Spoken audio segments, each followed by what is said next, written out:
Hola amigos, esto es la biblioteca, yo soy Lucas Rizzo y hoy vamos a hablar sobre Las colegialas se divierten.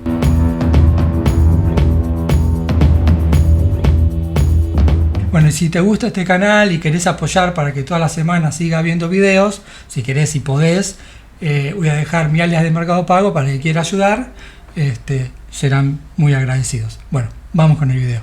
Bueno, este proyecto viene de la cabeza hermosa de Carlo Mentasti, que se lo reconoce poco a Mentasti. Todo el mundo sabe que está a cargo de Argentina Sonofilm, viene de una tradición de gente de cine, abuelo, padre, él, calculo que sus hijos son los encargados de la primera película sonora, Tango, etcétera, etcétera, etcétera. Pero cuando le llegó el turno a él, en los 80s, nos regaló todo este tipo de películas que venimos hablando acá en el canal. Bueno, esta es una de ellas. La primera peli que produce es Atrapadas, que en algún momento, decime si te interesa que hablemos de Atrapadas, una película de cárcel de mujeres con Leonardo Benedetto. Entonces, él, como productor de cine de explotación, no es que lo hacía solamente él, se hacía en el mundo esto que estoy diciendo, se fijaba cuáles eran las cosas que funcionaban afuera y estaban funcionando acá para hacer rápidamente una película parecida. En ese momento, bueno, él había hecho La Brigada Explosiva, inspirándose en la Academia de Policía, y bueno, para esta peli se inspiró en Porky's. Obviamente que gracias a Porky's en los 80s aparece un montón de películas sobre adolescentes que quieren debutar, o comedias adolescentes, que si te interesa, abajo voy a dejar el enlace del libro que escribí sobre ese tema. Muy entretenido, así que si puedes pispearlo está bueno. Bueno, acá de hecho en el afiche dice las colegialas se divierten, el Porky's argentino, para que quede bien claro lo que vamos a ir a ver. Y lo que tiene en general este tipo de películas, no solamente estaban pensadas para explotar en el mercado argentino, sino explotarlas alrededor del mundo. Esta película es de las que más clara está que se hizo para vender al exterior. Si se fijan, el colegio se llama Happy High School. Y bueno, tiene un escudo con esas siglas, y hay carteles, por ejemplo, que dice Teacher Room, o en lugar de cuarto de maestros, como se dice acá, o Director Room. Está claramente pensado para el mercado norteamericano. De hecho, los chicos se visten de una manera que acá no se vestían en esa época. Señorita Sanguinetti, usted aquí tiene derecho a pedir todo lo que se le ocurra, ¿ok? Y algunos alumnos tienen como hasta una contextura que no era del argentino típico, que parecen más jugadores de fútbol americano que estudiantes secundarios argentinos. Y bueno, y también está algo que todo el mundo se quejó y se quejará, que los chicos no parecen adolescentes, que parecen más grandes. Claramente no van a contratar a menores de edad para hacer una película de este estilo, porque irían todos presos, porque tienen muchas escenas de sexo, desnudos y cosas que es imposible pensar que podrían hacerlo con menores. Sí se hizo con chicos de esa edad, Señorita Maestra, porque era totalmente naif el argumento de esa serie y la podían interpretar niños. Este tipo de películas, lo mismo pasaba con Porky's. Los chicos que trabajan en Porky's obviamente no parecen chicos de secundaria, son enormes, y en general pasaba eso. O si querían aparentar, buscaban mayores de edad que parecieran menores, pero nunca este tipo de películas se hacen con menores de edad. Bueno, acá pasa lo mismo. Todos los chicos que aparecen son mayores de edad. El protagonista es Horacio Herman, que trabajó también en Alguien te está mirando, después volvió a trabajar con Francella en Los Benvenuto, que era casi el coprotagonista ahí. Bueno, trabajó como mucho en esa época, después dejó de aparecer bastante, casi no sé qué estar haciendo de la vida hoy por hoy. Calculo que en su momento, porque hacía de galán, y cuando fue perdiendo el pelo, calculo que lo deben haber dejado de llamar. Después se puso el pelo, no sé, bueno, nos regaló esta, entre otras películas. ¿Y por qué lo contrataron a él? Porque como era una película for sport, trataron de encontrar al actor que más se pareciera de lo que hubiera acá en el ámbito local a Tom Cruise, que venía de tener un éxito grande con Risky Business, Negocios Riesgosos se llama acá. Y bueno, si lo miran con buenos ojos, tiene un aire a Tom Cruise. Alguno le fue con una alcahuetería, ¿eh? ¿Qué?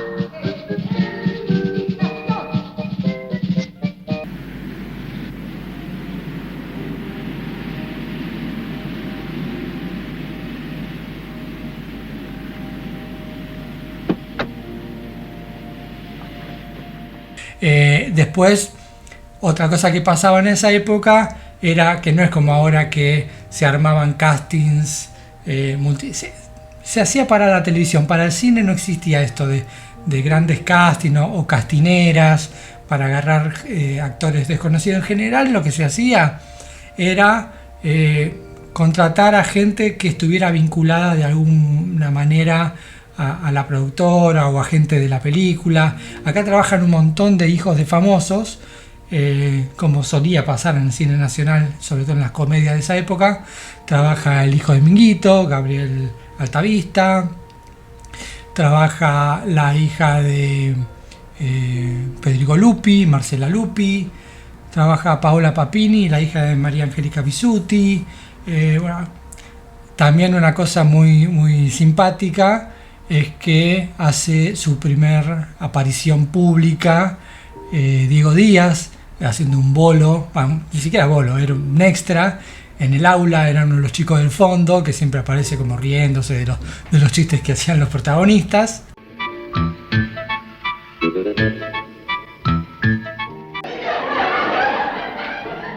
Bueno, y la película la dirige Fernando Ciro y trabaja su esposa Elena Cruz, que por ahí la gente más joven no lo recordará, pero tuvieron un momento bastante polémico en alrededor de 2000, entre el 2001 y 2003 más o menos, por declaraciones bastante desagradables apoyando la dictadura militar. Una frase de Borges que dice: no nos une el amor sino el espanto. Será por eso que lo quiero tanto. ¿A quién? A Videla. ¿A quién? A Videla. ¿Vos pondrías las manos en el fuego por Palito? Yo pondría las manos en el fuego. ¿Eso lo puedo preguntar a Como ustedes? pongo las manos en el fuego por el general Videla. Mirá cómo te lo digo. serio? Sí, señor. ¿Es una provocación o no, Ciro, lo que hace su mujer y usted? No, yo creo que no, para nada. No demuestren tanto odio, chicos, porque donde la tortilla se dé vuelta, se van a poner así. No, para. Hay gente que de pronto está anotando nombres. De hecho, por alguna razón, porque no se explica en la trama, ella tiene como un acento alemán para hacerse la estricta. Ella, bueno, a los dos los echaron de la Asociación Argentina de Actores por estas declaraciones, y a él no lo enterraron en el Panteón de Actores por esto. Pero bueno, era muy de esa época. Piensen que la película se filmó en el 85, se estrenó en el 86, veníamos de la dictadura, era muy reciente, todavía estaba el tema de los levantamientos de los carapintadas, era como todavía había gente que apoyaba el régimen militar, y bueno, este era uno de esos casos. También trabaja Carmen Barbieri y Santiago Val, que en esa época eran pareja, porque ellos se conocieron, seguramente se habían conocido mucho antes, pero bueno, ellos empezaron a estar como más cerca en Mesa de Noticias, que los dos trabajaron un tiempo ahí, y en la temporada de verano llevaron Mesa de Noticias al teatro. Ellos no, Mesa llevó al teatro, bueno, con ellos, con parte del elenco, que se llamaba Mesa de Noticias para Grandes, y bueno, ahí es cuando se supone que nació el amor entre ellos, y bueno, era una especie de parecido a lo que pasó con Moria Kazan y Castiglione, donde iba uno iba el otro. Bueno, acá los contrataron los dos para que estén en la película. y trabaja Francella, que Mentasti lo había conocido en Brigada Explosiva, y como que le vio la faceta cómica y lo empezó a llamar para diferentes cosas. Una de estas fue Las Colegialas se divierte, que otro de los nombres que tuvo fue Las Colegialas, pero bueno, nosotros la conocemos como Las Colegialas se divierten, y bueno, después lo seguiría llamando para seguir apareciendo en películas de Brigada y después Terminator, etcétera, etcétera. Y bueno, también está Mónica Guido, que después, hasta ese momento, hacía como papeles muy chiquititos en películas cómicas, había aparecido en algunas de Sofovich, etcétera, y volvería a trabajar con Francella en Brigada Cola. También trabaja Jorge Rossi, que venía de Feliz Domingo, y había intentado varias veces con la actuación. Había aparecido en Las Mil y Una de Zapac, e intentó un par de veces más, pero bueno, después se dedicó a la conducción, sobre todo de programas de entretenimiento, y lamentablemente falleció joven, creo que falleció a los 59 años. También había trabajado en algunas cámaras ocultas de Tinelli, pero bueno, acá hace un papel que está dentro de los papeles polémicos, porque en esa época no era raro, porque este tipo de películas en general en el mundo se contaban de dos maneras diferentes: o se centraba en el mundo de los chicos o en el mundo de los profesores. Muy pocas veces se intercruzaban esos mundos, tipo el profesor hippie acá, o Escuela del Desorden se llamó allá, que trabajaba en Nick Nolte y Real Macho, donde los mundos se cruzan, salvo que fueran películas más serias, tipo El Maestro con Cariño, Stand and Deliver, no me acuerdo cómo se llama acá, otra Apóyate en mí con Morgan Freeman. Pero en general en las comedias no se cruzaban esos mundos. En Porky's por un lado estaban los alumnos, por otro lado los profesores. Acá como que la línea se cruza y hay como escenas medio que rondan la pedofilia, con actores tratando de encarar alumnas. Rossi es uno de los tantos, Francella también. Alumna Viale. Señor. Me interesaría seguir charlando con usted sobre el tema de los machetes. Sí, cómo no, señor. ¿Por qué no me da su número de teléfono? ¿Cómo no? Sí, alumno, usted tiene condiciones, pero la abertura de la boca es lo principal, y usted la abre con miedo, querida. A ver. Abra la boca. Bien, querida, bien. Como si fuera a decir, bien, querida. Sáqueme la lengüita, por favor. Eso. Tóquela. Bien, querida, despacito. El instrumento, tóqueme el instrumento. Eso. Bien. Esto no era algo común. Si se fijan en El Profesor Punk, hay una escena donde una de las alumnas, la hermana de Andino, trata de seducir al profesor, y él le pone el freno, le dice: mira, vos sos una alumna, yo soy un profesor. Profesor Amadeo. Sí. Necesito hablar con usted. No sé cómo empezar, pero tengo que decírselo. Bueno, habla. Usted recibió unas cartas de una mujer, ¿no es cierto? Sí. ¿Vos sabés quién las escribió? Las escribí yo. ¿Vos? ¿Y por qué lo hiciste? Porque lo quiero. ¿Vos? ¿A mí? Vamos, che. Sí, profesor. Yo sé lo que te pasa a vos. Seguro imaginaste algo que no es. No entiendo. Sí, muchas veces las alumnas confunden simpatía o el afecto a un profesor por otro sentimiento. Pero créeme que si tuviera tu misma edad, me hubiera gustado que lo que decís fuera cierto.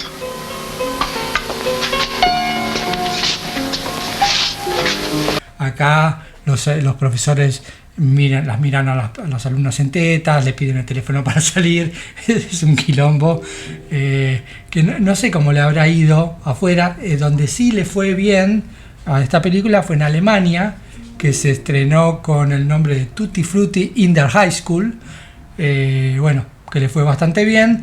Y acá también le fue relativamente bien, le fue muy bien en video, cuando salió en VHS, porque en cine era prohibida para menores. En cambio en VHS acá uno como chico podía ir y pedirla y te la daban igual, y era una de las primeras veces que uno podía ver gente desnuda en esa época, en la época del Destape.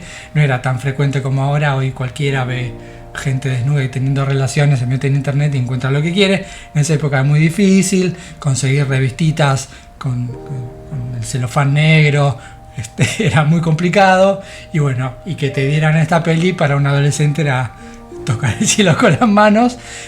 Bueno, por eso en VHS se alquiló un montón, porque esos adolescentes la alquilaban una y varias veces, o sea que era un éxito. Fue un éxito en Video Home. Y el título era un título que era muy recurrente en esa época. Se había estrenado acá una película que en Estados Unidos se había llamado Zap.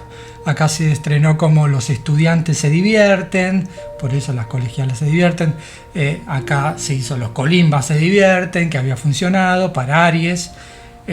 También se había estrenado otra película que se llamó Los leones se divierten, que esa película merece un video propio porque se filmó con leones reales que lastimaron actores reales. Es una locura esa película, ya hablaremos de esa peli, pero bueno, el se divierten se utilizaba mucho, entonces bueno, era obviamente un título elegible para una película así, que tomaba de muchas películas, no solamente, bueno, la referencia más obvia es Porky's, pero también tomó mucho de otra película que acá funcionó muy bien, que se llamó Los Incorregibles, que tuvo una continuación que se llamó Los Incorregibles en Vacaciones, una comedia francesa que copiaba Porky's con Daniel Auteuil. Es un actor que por ahí hoy todo el mundo lo conoce por su rol más serio. Trabaja en Manon del Manantial, pero también en Calle Escondido, un montón de películas, pero también mucha gente lo conoce por las comedias que siguió haciendo, tipo El Placar. Bueno, en los 80s, una de sus primeras películas fue esta, que fueron muy exitosas, donde la trama era muy parecida. Era un colegio donde era un desconche, y entonces las autoridades buscaron métodos para endurecer la disciplina, y transcurría también en un colegio que era una casa. Acá es muy difícil que uno vaya a una casa, a un colegio privado. Bueno, esto es como una casa también, que es otro de los detalles que hace que se note que no era una película para el mercado argentino, porque los alumnos se bañan en el colegio. Acá nadie que yo conozca se baña en el colegio, salvo en la clase de gimnasia, pero uno no se baña en el colegio acá, y acá invierten el chiste. En Porky's son los chicos los que espían a las chicas, acá las chicas espían a los chicos.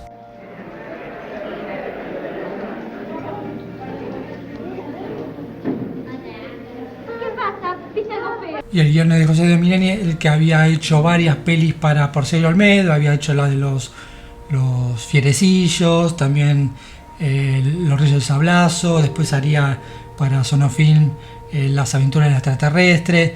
Y el asistente de producción es Pablo Sofovich, que es pariente de los Sofovich que conocemos nosotros, que hizo una peli muy buena. Bueno, en su momento, hace un montón, la vi hace un montón cuando se estrenó, El Favor, con Lombardo, que era muy divertida. Y tomaron esto de que Francella podía ver gente desnuda en la peli, de dos lados.